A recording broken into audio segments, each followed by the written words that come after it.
Odofo, mamema wakwaba, emfa umbra GCN page so, meeting ede adjoa sechim.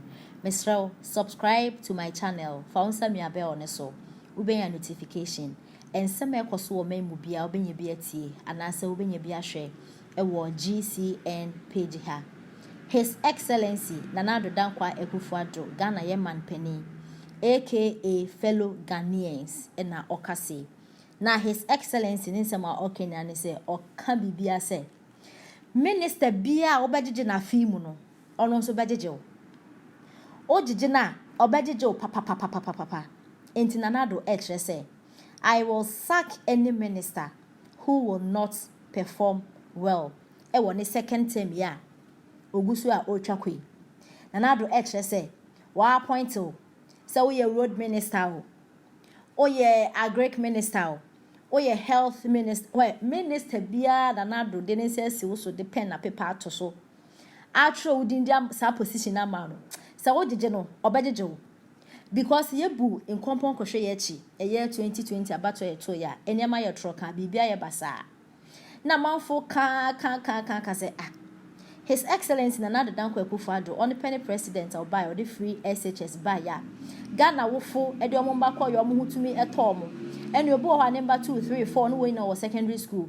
they don't pay anything, they don't pay dime penny anase bibia e was secondary school hono the onya ne say when ya wo gari o chop box e na woni amade ama wo ba so onko enkari na egu Nana Addo so ntinke ba ne sen e na ye to aba Nana Addo anka o ya wi ene se the presidential ne to nchen kra ne ye ko parliament a emu ache 137 nyame ncha dia independent ba ko etumi ejina yo wini nya wabeka NPP ho aje se konko parliament house inti parliament wono kra na NPP fukra ho nyomo de ni na eka adwen bone aga na fo mpanifu bi ewo Nana Addo oba ne first term 2016 to 2020 our appointed ministers and ministers Nana Addo appointing so na Ghana fo kasa pass edoso Nana Addo wante no office enko oyi ministers no mo abeboa na chese we ye mpuntuduma na membu no obu no akoyi papa said Nana Addo edwin no na yesa na ministers no edwin omo bo Nana Addo abro papa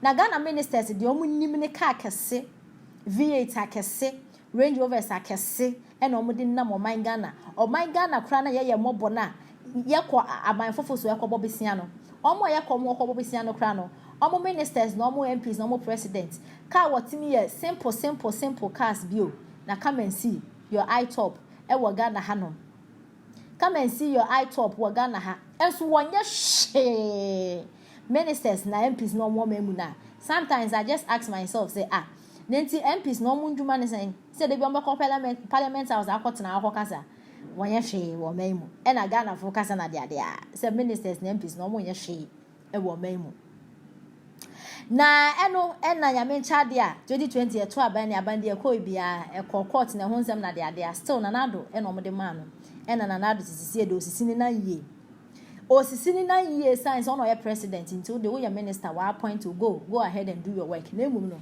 o your least mistake I will sack you let me sack me and Nana Addo so be sack you into minister bia Nana Addo so appoint to one steady no o de gina no so be to pa ni ntin nsema o mo de to dwa e wo Peace FM newspaper review discussion o mo ye newspaper na e de e buy ntin nsema o mo de atuya the director of communication at the Jubilee House presidency 1 hour or sign ase so mampani appointment say we abugina po a minister we a year and or sign or the enonso abba suspend mining in all forest reserves and no asama Samuel Abujinapo and so Edia Tuja the Bokrata the Daily Dispatch and also Ediaba and only Asama Diaba Ekufuado will not hesitate to reshuffle his ministers after 1 year. And now the Danko Ekufuado be there for first 4 years, you know. A man for say when the man reshuffle and we wait for no question if with man say we nyadi the question it will be out in the comfort zone. You see a unity, you be in a via, then na kwasha. And the boga tell the abba say, sir, second term wait dear, and I do so about Wusum. We ye mistake one more juma, oh, massa, I go to Brofo, Broscoto, obey Broscoto, and West baby cry. Now, a man for one so say, hey, ministers in said ache papa achachia ye papa what the fuck with ya obi anya ministerial appointment to no deputy what the fuck da obi anya ministerial appointment no deputy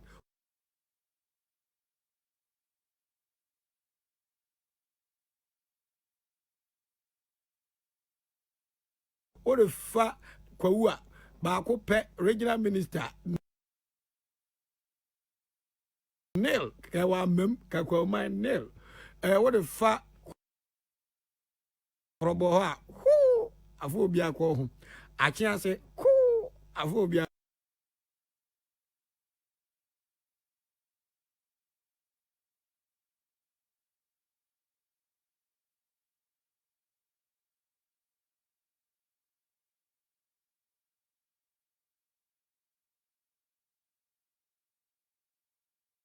Could you do asare?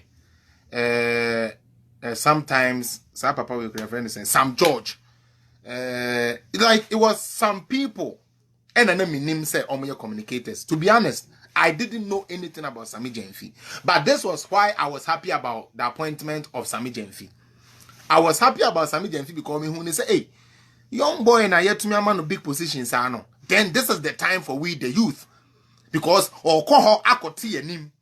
Or be ye ade any different if you see don't get animal propaganda this way or the year party no where a new guy matekura so say or sign ye lawyer into no or be bring a new fresh air into the whole front row of NDC.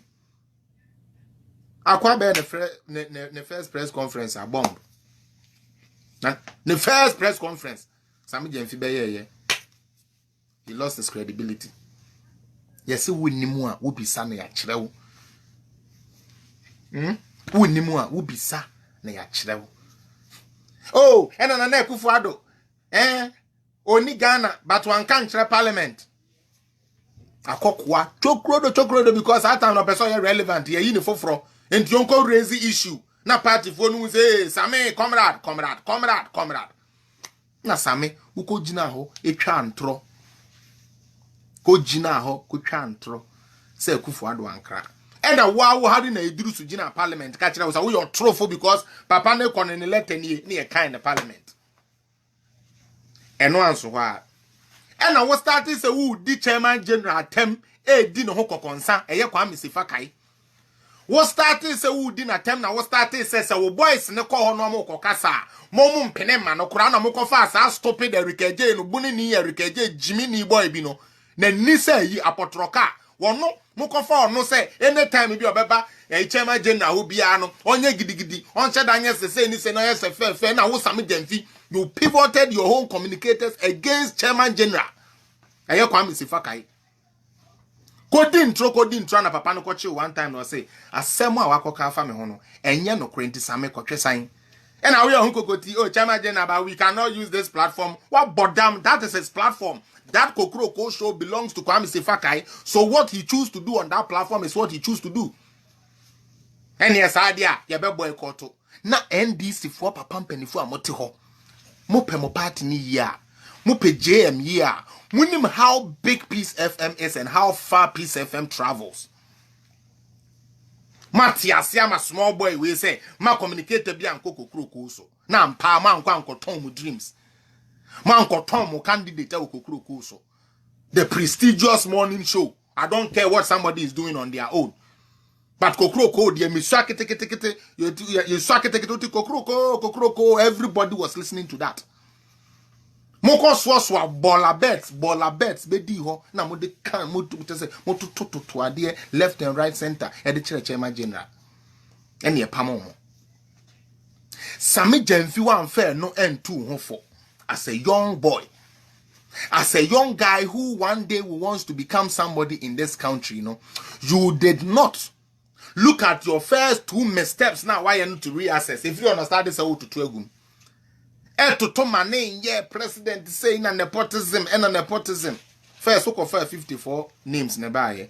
Yeah, the names nearby. I feel the names 54 no, I got 24. I feel 24 no see a woman cries in sense. Same pono, so I never bush any cry or then I go school down there and you no.